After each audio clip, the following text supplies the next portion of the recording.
Mr. President, I wanted to ask you about the payment protection plan, the PPP plan to help small businesses. Yeah. There have been a lot of concerns today with the website just not working. In fact, I heard from the American Bankers Association saying that they are deeply frustrated, and until it's fixed, American banks will not be able to help struggling small businesses. Do you know? Well, I just came out and I hadn't heard. I heard there was a glitch. We'll find out whether or not that's so. Certainly, it did work out very well for the original amount of money. This is the second amount, and I'll find out about that. We're relying on the banks to go out and do an accurate job.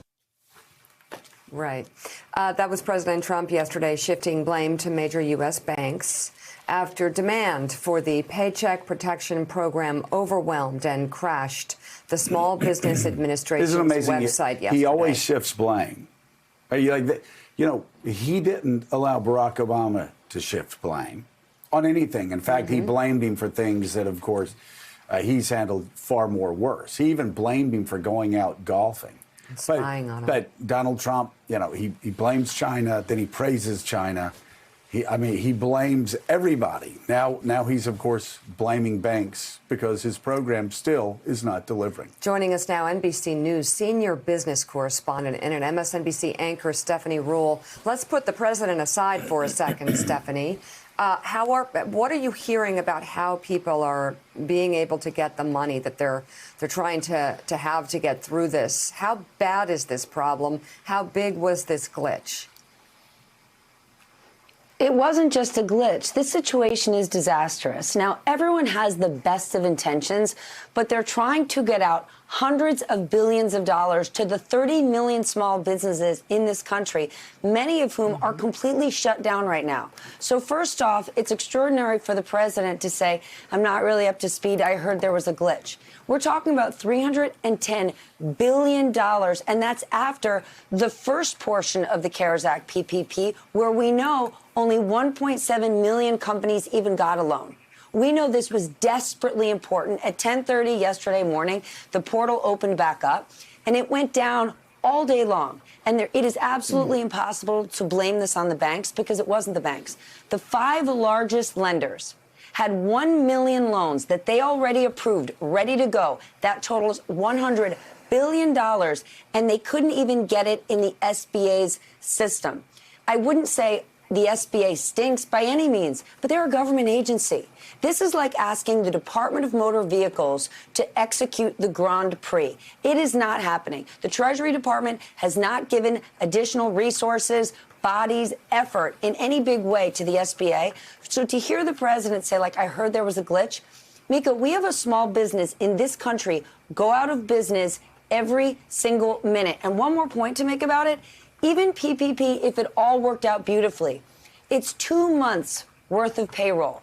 We all know that from a health perspective, we're looking at this for a year. We know that with social distancing, things are going to be completely different. We're only addressing this economically for businesses for 2 months. This is an economically devastating situation for this country that the president is still not acknowledging. He said, here we are with the best retail CEOs out here. Did you notice all of the CEOs he brought were only involved in businesses that are allowed to be open right now and that are thriving because of the needs, the goods and services they provide because of Corona. He made no mention of all that's happening really in retail when you've got $20 billion in retail rent due a month, and so many of those businesses are suffering. The Gap, they might not be able to pay their rent. Hey, Steph, it's Willie. You're right. These retailers, even the states that are opening aggressively and early, like Texas on May the 1st, says you can only have 25% capacity in your store. You can only have 25% capacity in your restaurant. Well, that's tough to survive on if you're a small business. I noted that the Los Angeles Lakers yesterday returned a loan that they got through PPP, $4.6 million. That's a team with a valuation of $4.4 billion. So we can put that off for a second, but it gets to the point of who exactly is getting this money. So how can a little dry cleaner or a diner be still sitting, didn't get its money in the first wave, still waiting for the second wave, and these big Fortune 500 companies are getting money. These publicly traded companies are getting money through PPP.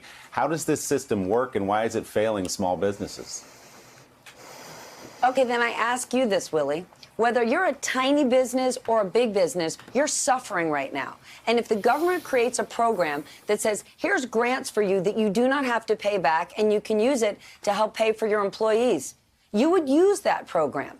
Now they're furious at bigger companies saying, why on earth would you take this money from the little guy? Well, the government created a program where they put all of these businesses in the same bucket. So yes, they've designated some money now to smaller lenders, but you've still got the same amount of businesses, whether you have one person or 500 people vying for the same money. Now, the government is urging these bigger businesses, if you don't need it, don't take it.